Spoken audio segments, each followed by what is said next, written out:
defend yourself, your property, your family. So if you get bullied, he tries to threaten you to do something, gets in your personal space. I believe every man, woman and child is in their right to defend themselves. That's exactly what I was doing. So what about the fight itself when it comes to happen? Derek fancies it, obviously, as he must. He fancied his last three title fights, which he lost. Just because he fancies something, doesn't mean he gets it. I've seen him fight before. He's a solid club fighter. The only reason this fight's happening is because he's so crazy. The guy does stupid things. He says silly things. He gets arrested for silly things. And the hype sold. And I'm going to have to do it for real. He's going to realise that I'm not one of these big, tall, giant guys who's just trying to get away from him.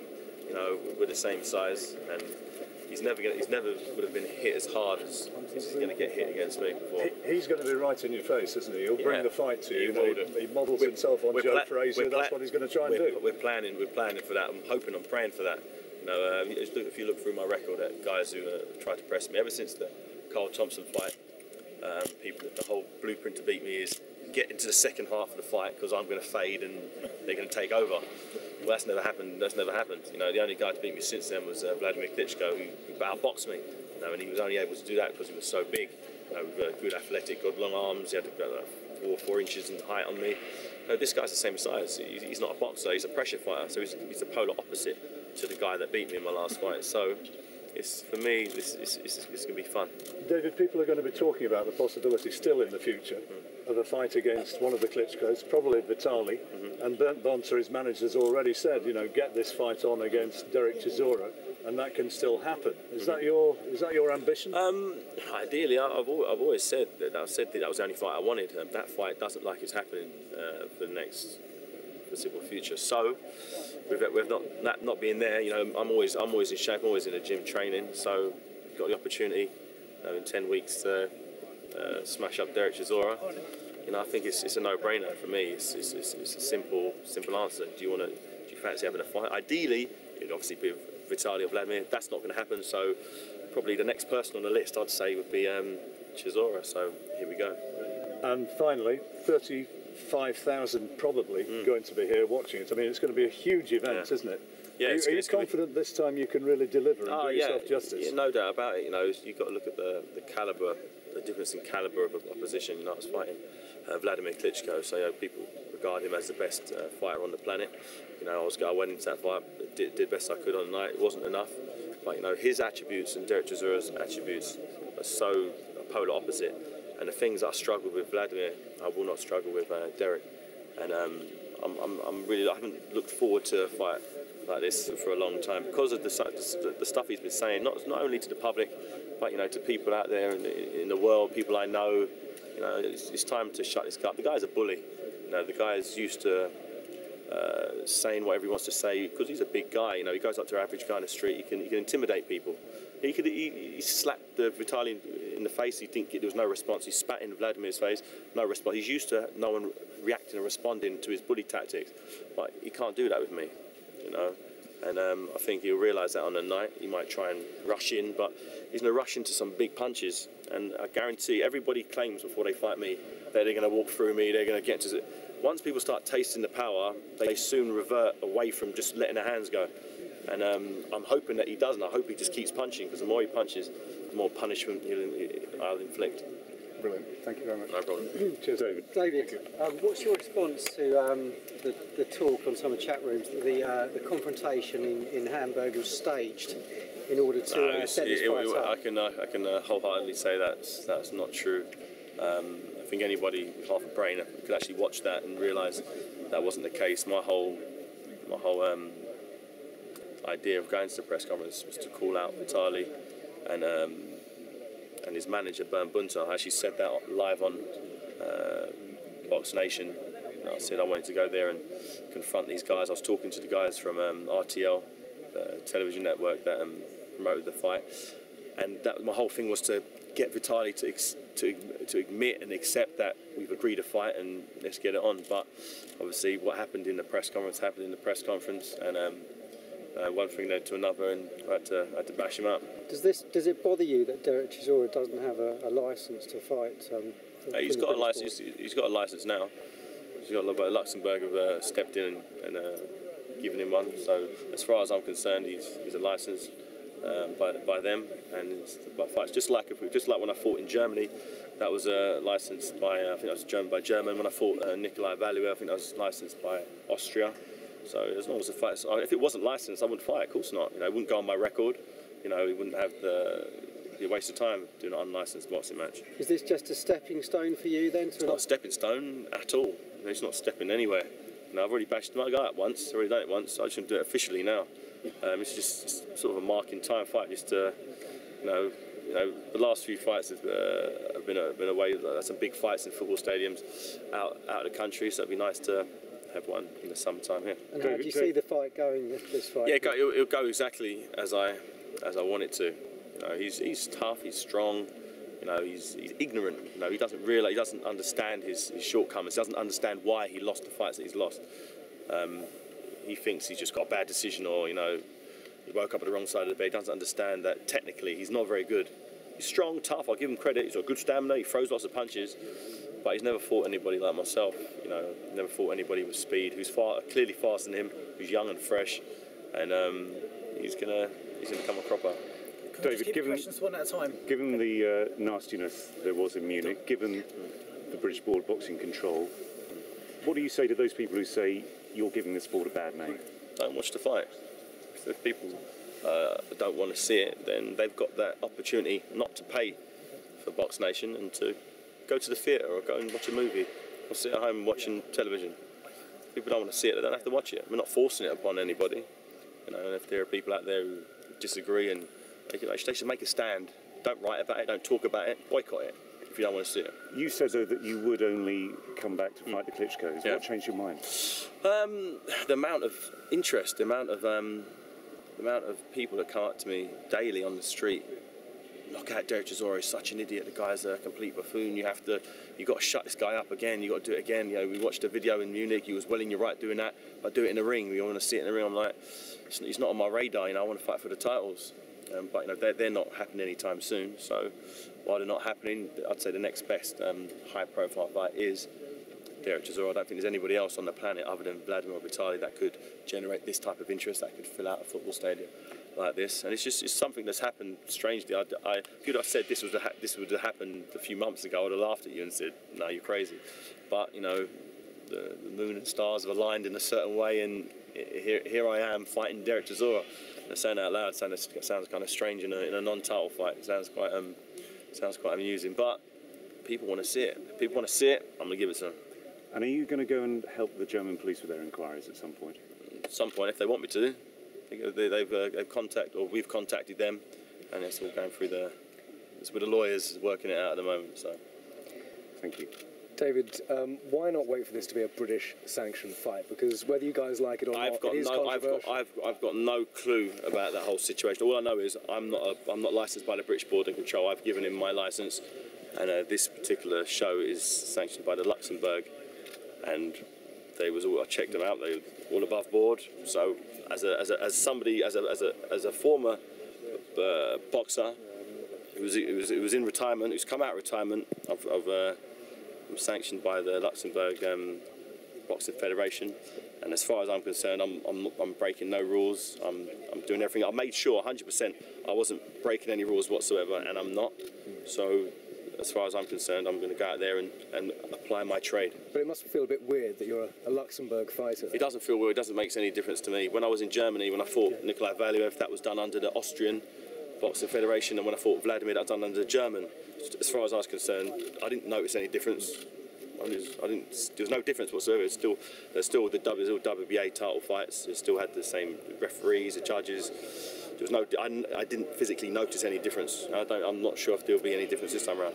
As far as the presser in Munich went, before the brawl, Do you regret what the things you were saying then, and you were shouting out to both of them, but to Dereck? I said he was a loser, and I stand by that because he lost the fight. He said that he was saying some derogatory things about myself when I was trying to talk to Vitaly and his manager. I waited until Chisora said his piece and addressed those two, not mentioning Chisora whatsoever. He's the one who then started hurling abuse at me, to which I said, "You're a loser, you've lost the last 3 title fights." He then gets up, takes his jacket off, said, "I'm going to give you 2 slaps," and the altercation happens. So as far as I'm concerned, I don't regret saying anything, because I didn't say anything out of line whatsoever. What do you regret then? Why should I regret things? You don't regret what happened in Munich? What do you mean, regret? If Dereck Chisora come down, you probably wouldn't do anything. But if you was a former heavyweight champion, if you was a former heavyweight champion, and someone says they're going to break your jaw when they see you, they can say they're going to come down and give you 2 slaps. He walks down, big guy, takes his jacket off, got all his entourage behind him. It was just there, me on my own, and Adam Booth. That guy walks up to you, gets in your face, says, "You want to fight? What are you going to do? Are you going to wait for him to punch you in the face, spit on you like he did the day before, slap you in the face? What are you going to do?" As far as I'm concerned, every man's got his right to defend himself and his family and his property. And if anybody ever gets in my face again after saying they're going to punch me, do whatever they're going to do, they're going to get the same treatment. Thanks very much. David, ITV News. Yeah, cool. David, any concerns at all, given the outside perception about accepting this fight? No, you know, the outside perception as far as I can see it on a daily basis, is people want to see this. And boxing is about entertainment, it's about giving people what they want. You know, I've always, if you look at the fights I've had, they've always been fights that people wanted to see, other than the mandatory fights I've had to have. People wanted to see the Klitschko fight, they wanted to see the Audley Harrison fight, they want to see the Macronelli fight. You know, and they're the fights that I go for, and they're the fights that get people excited. You know, I could have, if I was fighting, say, Alexander Povetkin, for instance, I guarantee you 1/4 of the people would be here now. No one would be interested. We won't be outside here. We won't be in a football stadium. And that's why I'm interested in this fight, is because of the hype. You know, whether that be negative hype or positive hype. Hype's hype. And as long as people are interested in the fight, you know, I'm happy. And it will mean it will be a bigger event. And it means that you know, it keeps my name out there. It gets a win. They say you're only as good as your last fight, and my last fight was a points loss. So it'd be nice to get back in the winning column. Well, as you say, controversy sells, but is there a point at which controversy becomes a turn-off? I don't know. Check out how many empty seats there are on July 14th, because you know this would be a perfect example of, you know, there hasn't been really any positive promotion behind this. Sorry, when I say positive, we haven't said anything nice about each other. So I think that sells in boxing, you know, and not only the boxing fans, the general public aside, they want to see 2 guys who genuinely don't like each other. And me and him don't need to act. You know, I think we all saw in Germany how we feel about each other. Up until Germany, I have never really paid Dereck Chisora any mind whatsoever. Even when I commentated for Box Nation for his fight against Vitaly, I was saying some real positive things about him. I wasn't derogatory in any way, shape or form. It was only until he starts giving me some abuse at the press conference, comes down and wants to have a fight with me, is then when it sort of sparked off, which I then started having some, you know, a bit of hatred for the guy, because the guy is well out of line. You know, once you actually look at his record, what he's done, you know, beating women, attacking police officers, you know, the guy's not a nice guy, not a nice guy at all. And there's a lot of people out there, a lot of people who've been bullied, a lot of people out there who've been beat up by their partners, that I think will be definitely backing me for this fight. He said, when you met unexpectedly in London just recently, that you pulled a knife. What's your story? Oh, he came up to me while I was eating a steak in a restaurant, and that's about as far as it goes. It wasn't a knife that I had on me. I was actually eating at the time. He interrupted my dinner and started talking some more nonsense, like he does continuously. And obviously now I've pulled a knife out of nowhere. You know, so you should tell the whole story if he's going to start saying I'm pulling a knife. You know, it's like me walking into a toilet and looking around the stall and saying, "Oh, he started flashing me." You know, he's a bit of an idiot. The guy's an idiot. That's plain and simple. The guy is ignorant. But sometimes an ignorant fighter is quite effective. You know, if he doesn't understand his shortcomings as a fighter, you know, he's got this blind belief. Even though he's lost his last 3 title fights, he's got this blind belief that whatever he does, he's good enough to beat me. So sometimes someone who doesn't understand that they're going to get beat can be a bit of a handful, and I'm hoping that that's the case. And I'm hoping that he really goes for it, he really digs in deep, and because the more he digs in, the more he comes forward, you know, the more punishment he's going to take, and the more punishment he takes, the more I feel the crowd will be happy, the more happy I'll be, because I really want to rain down some power punches on this guy's head. Given his reputation and that he wasn't on your radar at the start of the year, what will it do for your reputation as a boxer? I don't think it'll do much for my reputation, to be honest. This isn't really about reputation. It's about just eradicating boxing of an idiot, you know, against somebody who slaps people. The guy's got no respect whatsoever. People say I haven't got respect, but he makes people look very respectful. You know, I don't spit in people's face, I don't slap people. No, I've never been done for beating up freaking girlfriends or attacking police officers or carrying offensive weapons. That's not me. Are you going to put measures into place to make sure he can't do that? Yeah, well, they started off with his fence. I don't want to do any face to face with this guy. You know, I've seen him kiss another man on the lips. I've seen him spit in a man's face, slap a man, push another.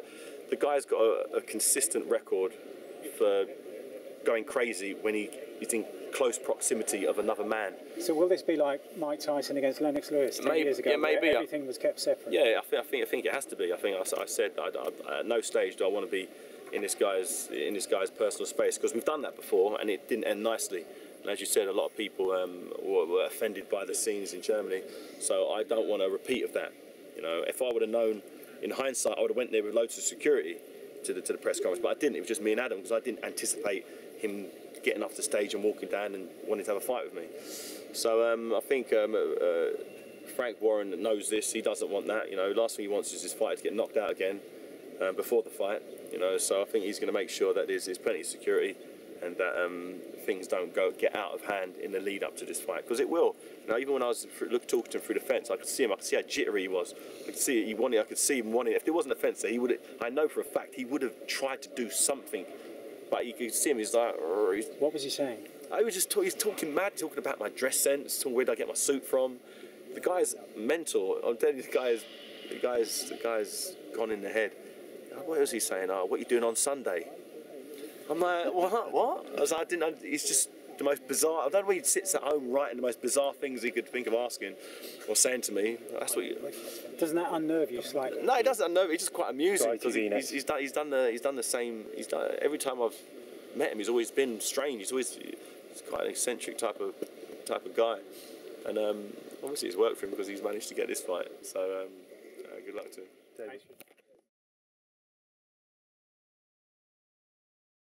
Hard work, dedication. Hard work.